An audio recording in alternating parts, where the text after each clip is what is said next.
नमस्कार दोस्तों, स्वागत है आपका आज के मुख्य समाचार में, जिसमें सबसे पहली और बड़ी खबर में आपको बताएंगे कि पूरे देश में आक्रोश है क्योंकि संसद में गूंजेगा नीट रिजल्ट में गड़बड़ी का मामला। बीजेपी को घेरने की तैयारी में है कांग्रेस। दूसरी खबर में आपको बताएंगे कि मोदी है तो महंगाई है, दलों में 10% का इजाफा। कांग्रेस महासचिव जयराम रमेश ने कसा तंज। खबर में आगे जिक्र होगा कि मोदी के भगवान उन्हें अंबानी अडानी के लिए काम करने को कहते हैं। राहुल गांधी का पीएम मोदी पर हमला। खबर में आगे बताएंगे कि यूपी पुलिस में अग्निवीर व्यवस्था। अखिलेश यादव के हमले के बाद आ गई सफाई। प्रियंका गांधी ने भी साधा निशाना। और इसी के साथ खबर में आगे आपको बताएंगे कि शरद पवार ने किया चौंकाने वाला दावा, कहा महाराष्ट्र में 4 महीनों में बदल दूंगा सरकार। दोस्तों, इसी प्रकार की तमाम बड़ी खबरें आपके लिए लेकर आए हैं, लेकिन उससे पहले अगर आपको भी ऐसा लगता है कि 2024 के जो नतीजे आए हैं उसमें इंडिया गठबंधन की एक बहुत बड़ी जीत है, तो वीडियो को कीजिए लाइक और चैनल को सब्सक्राइब करके बेल आइकन दबाकर कमेंट में लिखिए जय हिंद।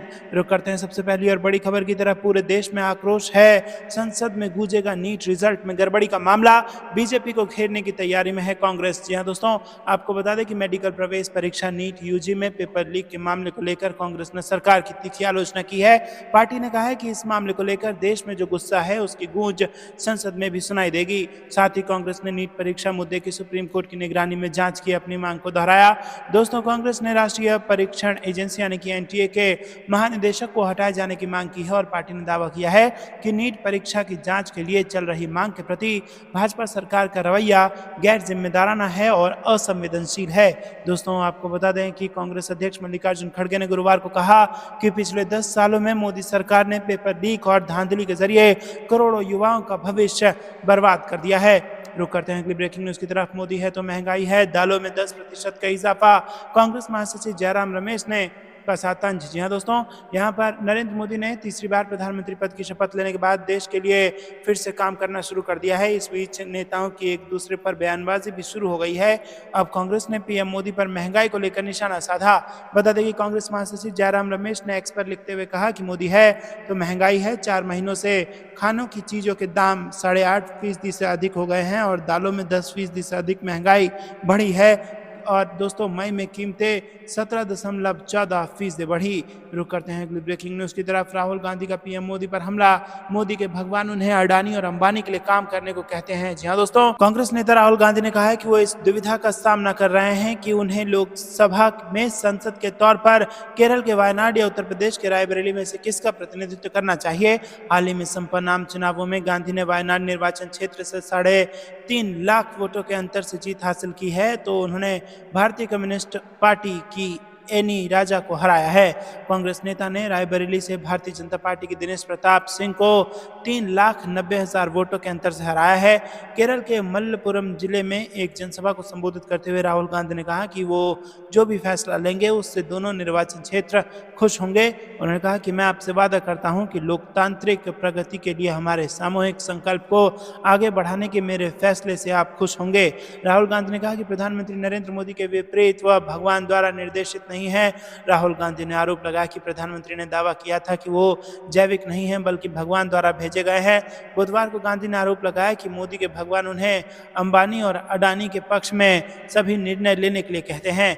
रुक करते हैं अगली ब्रेकिंग न्यूज की तरफ। यूपी पुलिस में क्या लागू होगी अग्निवीर व्यवस्था। अखिलेश यादव के हमले के बाद अब आ गई प्रियंका गांधी का भी निशाना। जी हाँ दोस्तों, सेना में अग्निवीर व्यवस्था को समाजवादी पार्टी और कांग्रेस ने लोकसभा चुनाव के दौरान बड़ा मुद्दा बनाया था और कहा था कि सेना के बाद यूपी पुलिस में यही व्यवस्था लागू करने की तैयारी हो रही है। इसी बीच बुधवार को यूपी पुलिस का एक लेटर वायरल हो गया। एडीजी स्थापना की ओर से जारी लेटर में कहा गया है कि पुलिस विभाग के दफ्तरों में आउटसोर्सिंग से भर्ती पर विचार हो रहा है। सपा ने इसे पुलिस में भी सेना की अग्निवीर जैसी व्यवस्था लागू करने का आरोप लगाया।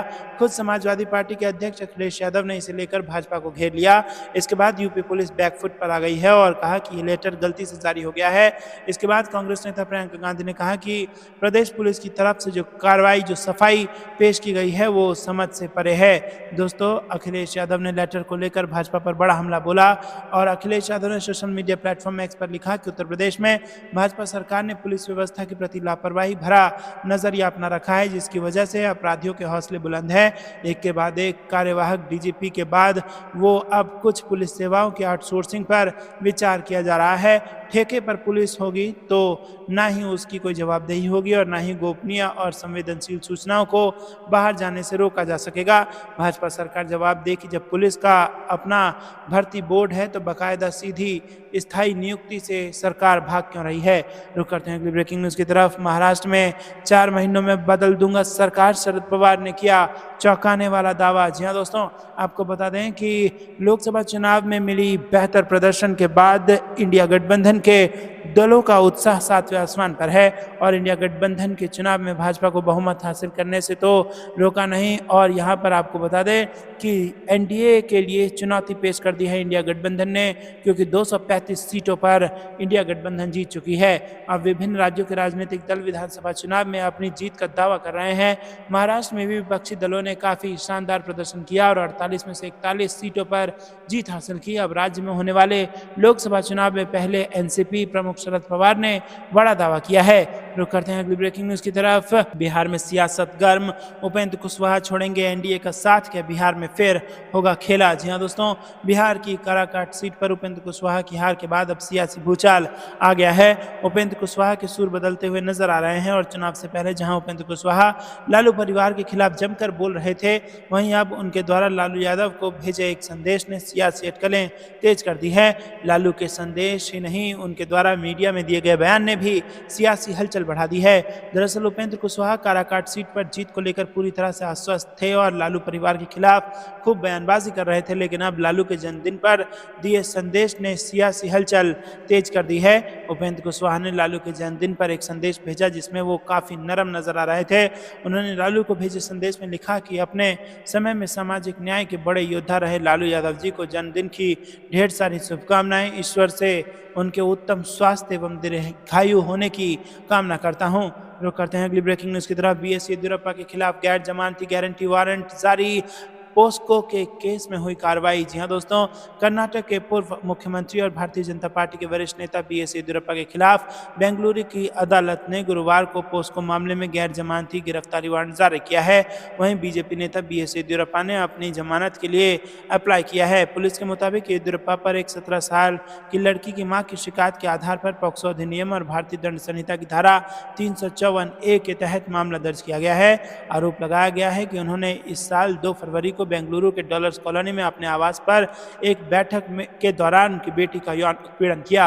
रुक करते हैं अगली ब्रेकिंग न्यूज की तरफ। जयराम रमेश का तंज, घटती अंतर्राष्ट्रीय छवि को बचाने के लिए G7 समिट में शामिल होने जा रहे हैं पीएम मोदी। जी हाँ दोस्तों, अपने तीसरे कार्यकाल की पहली विदेश यात्रा से पहले कांग्रेस ने गुरुवार को प्रधानमंत्री नरेंद्र मोदी का मजाक उड़ाते हुए दावा किया कि वो G7 शिखर सम्मेलन में अपनी कमजोर अंतर्राष्ट्रीय छवि को बचाने के लिए इटली की यात्रा कर रहे हैं। कांग्रेस महासचिव जयराम रमेश ने कहा कि संयुक्त राज्य America, Canada, Germany, France, Italy, Britain और जापान के राष्ट्राध्यक्षों का G7 शिखर सम्मेलन 1970 के दशक के अंत से हो रहा है और उन्होंने 1997 से 2014 तक रूस की सदस्यता का भी जिक्र किया। रुक करते हैं अगली ब्रेकिंग न्यूज की तरफ। संजीव बालियान के खिलाफ पर्चे बांटने पर सोम की फजीहत, मिला 17 करोड़ मानहानि का नोटिस। जी हाँ दोस्तों, पूर्व केंद्रीय मंत्री डॉक्टर संजीव बालियान और भाजपा नेता संगीत सोम का विवाद बढ़ता जा रहा है। संजीव बालियान द्वारा संगीत सोम को शिखंडी बताए जाने के बाद उनके द्वारा संजीव बालियान पर भ्रष्टाचार के गंभीर आरोप लगाए गए हैं। इस बीच संजीव बालियान ने अपनी ही पार्टी के नेता संगीत सोम को 10 करोड़ रुपए की मानहानि का नोटिस भेजकर लीगल कार्रवाई शुरू कर दी है। बताया जा रहा है कि संगीत सोम की प्रेस वार्ता के दौरान पत्रकारों को प्रेस नोट बांटे गए जिसमें पूर्व राज्य मंत्री डॉक्टर संजीव बालियान पर संगीन आरोप लगाए गए हैं। उन पर अपने कार्यकाल के दौरान अकूत संपत्ति अर्जित करने, भ्रष्टाचार में लिप्त रहने, ऑस्ट्रेलिया में जमीन खरीदने, हरियाणा में हुए पूर्व विधायक नफे सिंह हत्याकांड के आरोपियों को संरक्षण देने समेत 20 संगीन आरोप लगाए हैं। संगीत सोम के लेटर पैड से प्रेस नोट बांटे गए। संगीत सोम का कहना है कि उन्हें इसकी जानकारी नहीं है कि इस दौरान कौन यहां पर आकर ये प्रेस नोट बांट गया। इसके बाद मंत्री के मित्र संजीव खरदू ने संगीत सोम को मानहानि का नोटिस भेजा है। रुक करते हैं अगली ब्रेकिंग न्यूज तरफ। पीएम मोदी के लिए अच्छा मौका है, इस्तीफा देकर देश में एक साथ करा ले चुनाव, संजय सिंह का बड़ा बयान। जी हाँ दोस्तों, आम आदमी पार्टी के राज्यसभा सांसद संजय सिंह ने एक राष्ट्र एक चुनाव, एनडीए के घटक दलों के मंत्रालय बंटवारे और जम्मू कश्मीर में हुए आतंकी घटना को लेकर अपनी प्रतिक्रिया दी है। दोस्तों, आपको बता दें कि बातचीत करते हुए संजय सिंह ने एक राष्ट्र एक चुनाव पर कहा कि पीएम नरेंद्र मोदी के लिए इससे अच्छा क्या क्या मौका होगा वो पीएम मोदी पद से इस्तीफा देकर पूरे राष्ट्र का चुनाव एक साथ करवा लें। भाजपा को पूर्ण बहुमत नहीं है, उनकी 240 लोकसभा सीट आई है, ऐसे में कोशिश करें पूरे देश का चुनाव और लोकसभा चुनाव फिर से करवा लें। रुक करते हैं अगली ब्रेकिंग न्यूज की तरफ। कांग्रेस ने मोदी की चुप्पी पर उठाए सवाल, गौरव गोगोई ने पूछा कहां है पीएम मोदी। जी हाँ दोस्तों, कांग्रेस नेता ने कहा कि परीक्षा केंद्रों और कोचिंग सेंटरों के बीच इस अनौपचारिक बंधन के परिणाम स्वरूप कई परिवार सदमे में हैं, क्योंकि उन्होंने प्रश्न पत्र लीक करने के लिए 10-20 लाख की मोटी रकम की मांग की थी। रुक करते हैं अगली ब्रेकिंग न्यूज की तरफ। बीजेपी सांसद कंगना रनौत के खिलाफ जींद में किसानों का प्रदर्शन, सीआईएसएफ जवान कुलविंदर कौर का किया समर्थन। जी हाँ दोस्तों, यहाँ पर भारतीय किसान यूनियन के आह्वान पर बुधवार को बीजेपी सांसद कंगना रनौत के खिलाफ कार्रवाई और सीआईएसएफ जवान कुलविंदर कौर के समर्थन में किसानों ने प्रदर्शन किया और महामहिम राष्ट्रपति को मांगों का ज्ञापन सौंपा। भारतीय किसान यूनियन युवा प्रदेश अध्यक्ष रवि आजाद ने कहा कि बीजेपी सांसद कंगना रनौत आए दिन किसानों के खिलाफ बयानबाजी करती रहती हैं और उनके बयानों से पूरा देश आहत है। चंडीगढ़ एयरपोर्ट की घटना के बारे में कंगना रनौत ने पंजाब को उग्रवादी कहा, जो देशद्रोह की श्रेणी में आता है। रुक करते हैं अगली ब्रेकिंग न्यूज की तरफ। नए जिलों और कॉलेजों के रिव्यू के फैसले पर भड़के गहलोत, कहा मोदी की गारंटी की हवा निकल रही है भाजपा सरकार। जी हाँ दोस्तों, कांग्रेस में पिछले साल सत्ता संभालने के बाद भजनलाल सरकार पूर्ववर्ती गहलोत सरकार की योजनाओं का रिव्यू करने की लगातार घोषणा कर रही है और इस पर बयान देते हुए अशोक गहलोत ने कहा कि प्रदेश की भाजपा सरकार मोदी की गारंटी की हवा निकाल रही है, क्योंकि पीएम मोदी विधानसभा चुनाव से पहले कह रहे थे कि किसी भी योजना को बंद नहीं किया जाएगा। रुक करते हैं अगली ब्रेकिंग न्यूज की तरफ। मध्य प्रदेश में गेहूं की सरकारी खरीद कम होने पर कांग्रेस नेता जीतू पटवारी ने उठाया सवाल, मोहन सरकार को जमकर घेरा। जी हाँ दोस्तों, मध्य प्रदेश में गेहूं की सरकारी खरीद जारी है, लेकिन बीते वर्षों के मुकाबले इस बार खरीदारी कम है। कांग्रेस के प्रदेश अध्यक्ष जीतू पटवारी ने गेहूं की खरीदी में कमी आने पर मोहन सरकार को घेरा है और तंज कसा है कि कई बार कृषि कर्मण अवार्ड जीतने वाले राज्य आखिर गेहूं खरीदी में क्यों पिछड़ गया। रुक करते हैं अगली ब्रेकिंग न्यूज की तरफ। मोदी की चमक में लोगों की आवाज नहीं सुनी, आरएसएस मुखपत्र में भाजपा पर कड़ा प्रहार। जी हाँ दोस्तों, राष्ट्रीय स्वयंसेवक संघ ने अपने माउथपीस ऑर्गेनाइजर में बीजेपी पर तीखी टिप्पणी कर दी है। इसमें संघ ने लोकसभा चुनाव 2024 में बीजेपी के फेलियर की वजह बताई है। बता दें कि केंद्र में सत्तारूढ़ बीजेपी ने चुनाव के दौरान अब की बार 400 पार का नारा दिया था, लेकिन परिणामों में उसे अपने दम पर बहुमत भी हासिल नहीं हुआ, यानी पार्टी 272 सीटें नहीं ला पाई। उसके सांसदों की संख्या 240 पर ही रुक गई और इसी को लेकर अब आपको बता दें कि आरएसएस ने अपने मुख पत्र में यहाँ पर कड़ा प्रहार किया है भाजपा पर और कहा कि मोदी की चमक में लोगों की आवाज नहीं सुनी गई। जी हाँ दोस्तों, लोगों की आवाज को नजरअंदाज करने का यहाँ पर इशारा किया गया है और ये किसी और ने नहीं, आरएसएस के माउथपीस ऑर्गेनाइजर ने किया है। रुक करते हैं अगली ब्रेकिंग न्यूज की तरफ। यूसीसी पर नीतीश कुमार की जेडीयू ने फिर बढ़ाई बीजेपी की धड़कने, कहा अहम सहमति जरूरी। जी हाँ दोस्तों, एनडीए में तीसरी सबसे बड़ी पार्टी जेडीयू ने इससे पहले कहा था कि यूसीसी को सुधार के उपाय के रूप में देखा जाना चाहिए, न कि राजनीतिक साधन के रूप में। टीडीपी ने कहा कि इस पर बैठक कर चर्चा की जानी चाहिए। रुक करते हैं अगली ब्रेकिंग न्यूज की तरफ। बिहार में मंगलराज बनाम जंगलराज, कानून व्यवस्था पर तेजस्वी यादव और बीजेपी में जबरदस्त तकरार। जी हाँ दोस्तों, आपको बता दें कि बिहार में कानून व्यवस्था को लेकर विपक्ष और सत्ता पक्ष आमने सामने है। उनके बीच चल रही तीखी तकरार से राजनीतिक माहौल गर्म है। तेजस्वी यादव ने बिहार की कानून व्यवस्था को खराब बताया और फिर इसे मंगलराज कहते हुए तंज कसा।